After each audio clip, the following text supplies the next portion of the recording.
I eat your sandwiches. I eat them up. Scout! Oh! Ha! Oh no! How could this happen? Ah! TF2Ware is a cult classic game mode that was originally released nearly 10 years ago, gaining constant players and attention. Anyone else remember Sirius Martin, by the way? Mimicking Nintendo's often neglected WarioWare games, players would compete against one another to complete small gimmicky games to earn points. Stuff like get a taunt kill, dodge the trains, or as something as simple as just surviving until the time runs out. Sadly though, with the passing of time, the game mode itself didn't survive, and fell into obscurity. Until TF2Ware Ultimate, that is. Created by Ficool, PokemonPasta, and several others, TF2Ware Ultimate not only brings back the glorious Goofy days of old, but adds new experiences to them as well.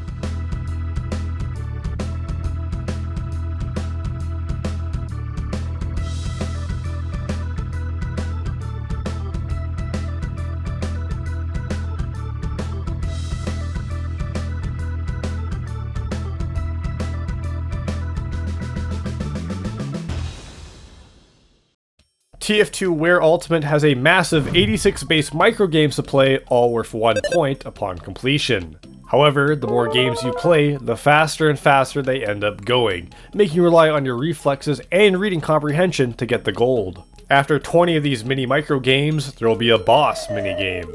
Boss minigames are worth 5 points and are a lot longer and often more complex than the normal ones. They're the personal highlight of the game mode. Even if you've played all the games, TF2Ware has one final thing to spice up things even further, being special waves. These add a special modifier to the game that can help or hinder the players further, ranging from Mirrored, an event where everything is reversed, yes, it's as painful as it sounds, to Sax and Hail, where everyone becomes Sax and Hail, complete with brave jump and voice lines. Ready to give a big punch! Because of the sheer size, scope, and often simplicity of the game mode, I'm not gonna rank all 86 micro games you could play. I just want to highlight some of the personal favorites of mine. I will, however, rank all 15 boss minigames, from the god tier greatest ones that go down just as good as Garlic does, to the bad ones, to the outright unbalanced ones. Now, a lot of these base games are super simple, so any of them that just has a little bit of charm or complexity to them instantly skyrocket to how memorable and captivating they can really be. Take for example, Guess the Map. You get shown a map, and you have to type out what it is. Not only does it rely on map knowledge, but you also gotta be able to type the thing out, which can become tricky when something like Canaveral or Mercenary Park shows up, and you only got 5 seconds to type it. Reach the Top is another one that's incredibly dynamic. It's essentially a mini jump map, forcing you to rock jump out of a hole before acid kills you. The course theme being an industrial pit really sells it for me visually. It's a nice change of pace. Similar to there being a timer for first allows you to race yourself, not just your enemies. Hey, fire witch. Ah, Lord.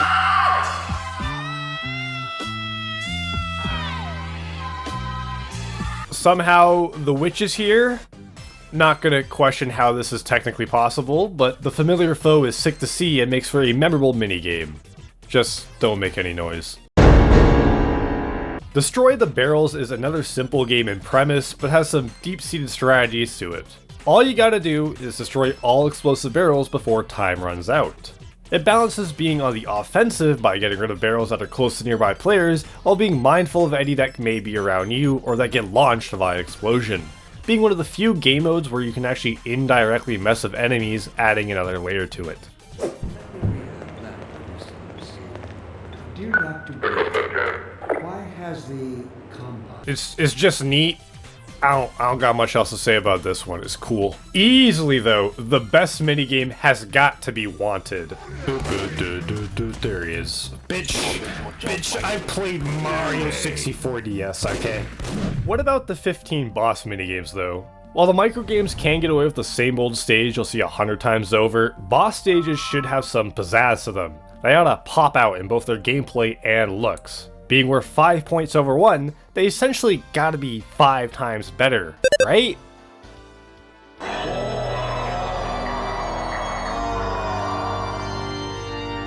Oh, it's just on the normal stage that you'll see for like 80% of the game. Well, is the gameplay any good? No? Not really. It's just another generic survival game that just lasts a little bit longer than usual. Alright. This legitimately could be another base minigame over a boss one. There is some nuance to it at least, such as being able to air blast the eye rockets to enemies, but that's about it. Bowser's theme from Mario Galaxy is a banger though, so I'll give it that at least. Scariest stories try not to get scared.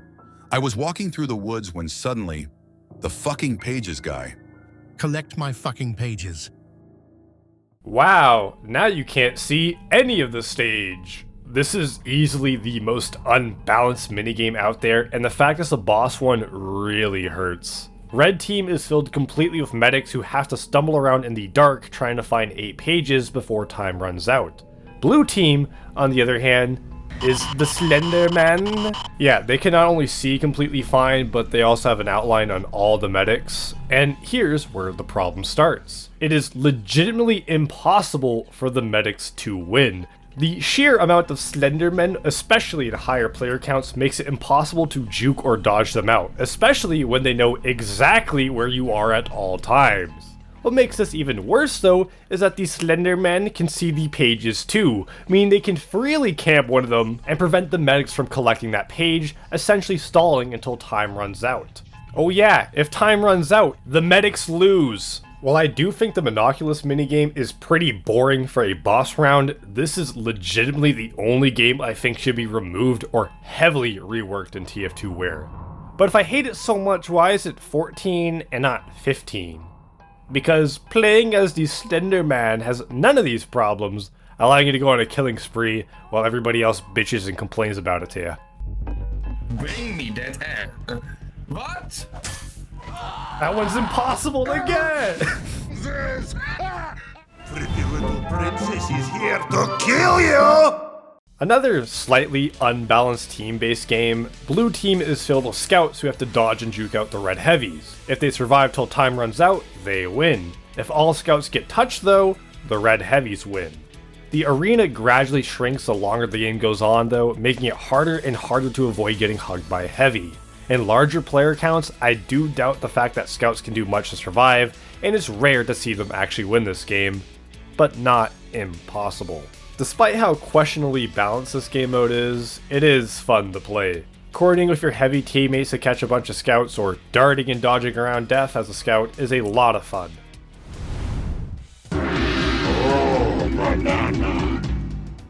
A cult classic. Seriously, this mandrill image is burned into my brain. Also, you are a banana. This boss game isn't bad, but it can be a little boring. You gotta navigate the self-proclaimed mandrill maze before you get pulverized by the primates pulling up behind you. Not really that difficult, although you gotta be careful of dead ends. You might not have the time to make it back before becoming a banana snack. Jojo, hold me! Jojo, I don't wanna go! Jojo, no!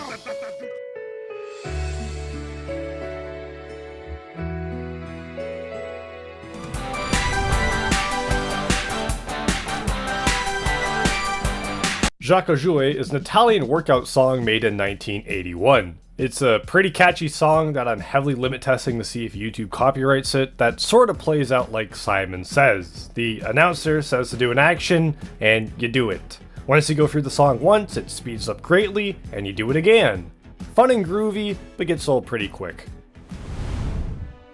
Yeah, I really didn't know what to do for this one, so just have the stock photo, okay? It's jump rope. You jump over the rope. It's really self-explanatory. This is another one I'd argue would work better as a base game if you just shorten it down slightly. The jump rope is also apparently sentient too, as it will occasionally stop or reverse direction in an attempt to catch players off guard. It doesn't help being the last one alive for this either. You gotta go all the way for this one, which usually feels like an eternity.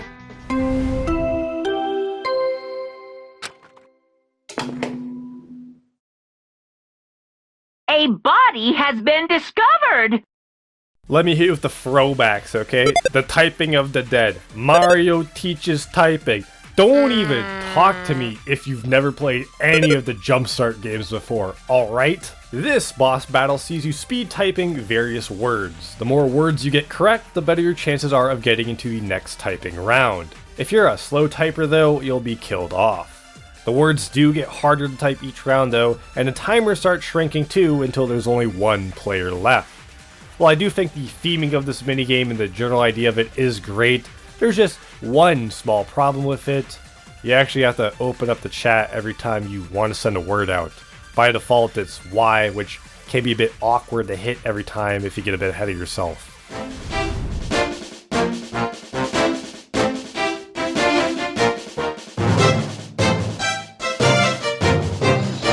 Another extremely basic game, but this one is actually worthy of being a boss one this time. Similar to Mandrill Maze, everyone will be a heavy and forced to complete a course or be crushed by the wall behind them. Unlike Mandrill Maze though, which is a boring, empty maze, the obstacle course has obstacles in it, shocking I know, requiring platforming and timing skills to progress through. Don't rush ahead though, as there's also a forward wall that prevents players from speedrunning through too quickly. This minigame is just the perfect length to do, with a decent variety of obstacles to come across as well to spice things up. The theming of it though is just a little bit bland.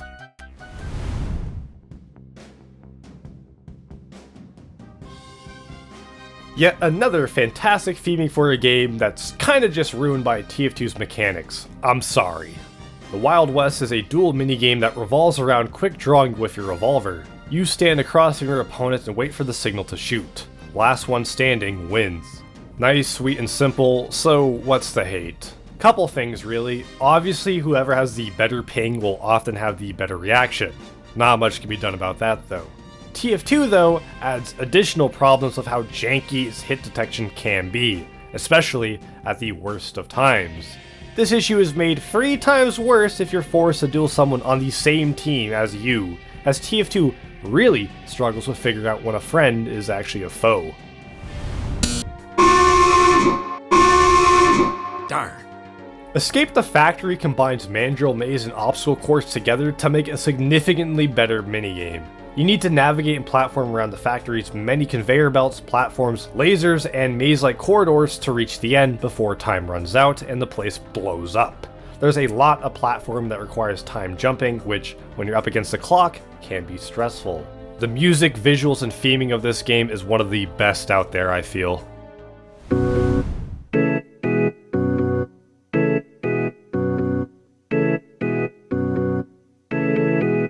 I poisoned the water supply. Now everyone dead. Whoops. Who are you gonna call? Ghostbusters is the slender minigame, but actually balanced and fun to play as. There's technically 3 teams at work here. The Ghosts, the Ghostbusters, and Slimer. The Ghosts have the simple job of surviving until time runs out. They can see both the medics and Slimers at all time through the walls. The Ghostbusters, on the other hand, need to capture all the ghosts, done so by healing them with the Medigun, which takes health away rather than heal it.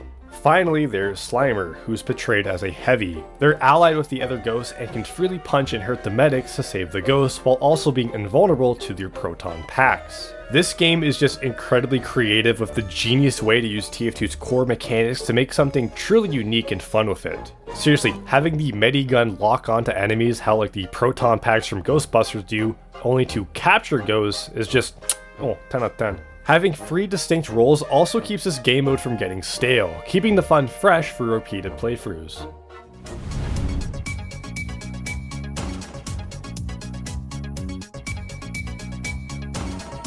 Beat Block is yet another platforming challenge where you gotta reach the end. The main gimmick being that the blocks constantly switch over to the beat of the music. There's several different variations of this minigame that really shake it up too. One version has you jumping up a staircase of these blocks, and another has you sliding down them before switching over. There's a bit of a risk and reward factor too to try and get ahead of everyone else, doing last second jumps despite the music's warnings.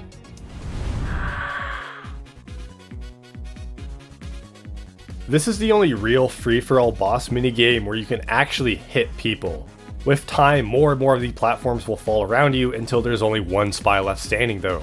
You can stab people to knock them off and around the stage, with backstabs greatly increasing the knockback.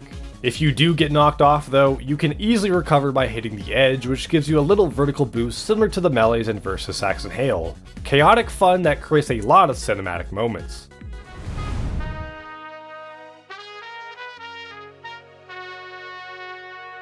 Yet another obstacle course, but the clear-cut reference, the fact that everyone's frogs with little hats on, and how dynamic the course can be really makes this minigame always a welcome sight in my mind. From darting across a bunch of saw blades, to crossing the river by hopping on logs, just to cross the street and end up in a construction site, just forced to outrun a train to win. Always fun to see and play.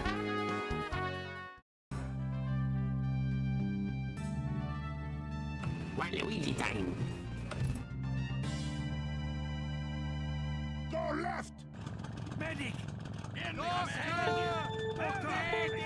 I mean, come on! Are you seeing what I'm seeing? It's not even close. This minigame isn't just the best boss minigame, or even the best minigame out of all of them here. It's easily one of the best experiences I've had in custom workshop maps in a long time.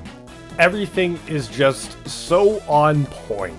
Waluigi Pinball is already just a banger of a Mario Kart map, and racing through it alone would be an amazing experience. But we also have all the functioning items here too, including fucking blue shells. Blue shell, buddy. Bye-bye! I genuinely though cannot sing enough praise and just gush over how great this game mode really is, okay? I wish all the minigames would have this deep-seated amount of commitment and love put into it. This is just fantastic. 10 out of 10.